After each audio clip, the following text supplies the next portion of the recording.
हमने पिछले वीडियो में पढ़ा था कि वस्तुओं को इसलिए देख पाते हैं क्योंकि हर वस्तु अपने ऊपर गिरने वाले प्रकाश को परावर्तित कर देती है। वस्तु द्वारा परावर्तित यह प्रकाश जब हमारी आंखों में प्रवेश करता है तो हमें वस्तुएं दिखाई देती हैं। अतः हम कह सकते हैं कि प्रकाश के परावर्तन के कारण ही हम वस्तुओं को देख पाते हैं। क्या आपने दैनिक जीवन में ऐसी कोई चीज देखी है जो प्रकाश को परावर्तित करती है? जी हाँ, देखा ही होगा। उच्च कोटि की पॉलिश की हुई सतह जैसे दर्पण अपने ऊपर पड़ने वाले अधिकांश प्रकाश को परावर्तित कर देता है। चलिए अब हम प्रकाश के परिवर्तन का नियम पढ़ते हैं। आइए हम एक दर्पण तथा टॉर्च लेते हैं। अब हम टॉर्च की सहायता से प्रकाश की किरण को दर्पण पर तिर्यक डालते हैं। दर्पण पर गिरने वाला प्रकाश की इस किरण को आपतित किरण कहते हैं और अंग्रेजी में इसे इंसिडेंट रे कहते हैं। प्रकाश की किरण दर्पण के जिस बिंदु पर आपतित होती है इसे आपतन बिंदु कहते हैं। अंग्रेजी में इसे पॉइंट ऑफ इंसिडेंस कहते हैं। जैसा कि हम पढ़ चुके हैं, दर्पण से टकराने के बाद प्रकाश की किरण पुनः उसी माध्यम में तिर्यक दिशा में लौट जाती है।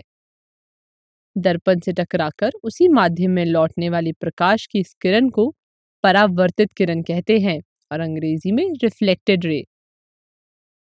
आइए अब हम दर्पण के लंबवत आपतन बिंदु से गुजरती हुई एक काल्पनिक रेखा खींचते हैं।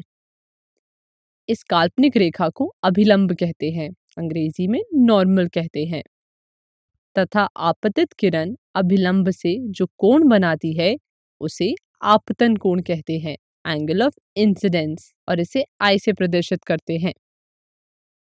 तथा परावर्तित किरण अभिलंब से जो कोण बनाती है उसे परावर्तन कोण कहते हैं और इसे आर से प्रदर्शित करते हैं।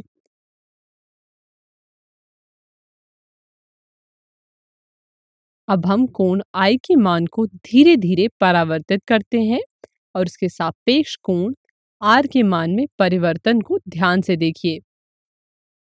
आपने क्या देखा?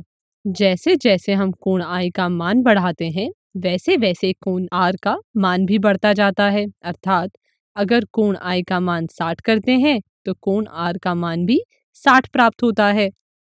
अतः इस क्रियाकलाप से हम यह कह सकते हैं कि कोण आई का मान कोण आर के समान होता है। इसे प्रकाश के परावर्तन का प्रथम नियम कहते हैं। परावर्तन के दूसरे नियम को समझने के लिए चित्र को ध्यान से देखिए। आप देखते हैं कि आपतित किरण दर्पण के आपतन बिंदु पर अभिलंब तथा परावर्तित किरण सभी एक ही तल में स्थित है। इसी को प्रकाश के परावर्तन का दूसरा नियम कहते हैं। अब इन सब नियमों को अपनी कॉपी में लिख लीजिए।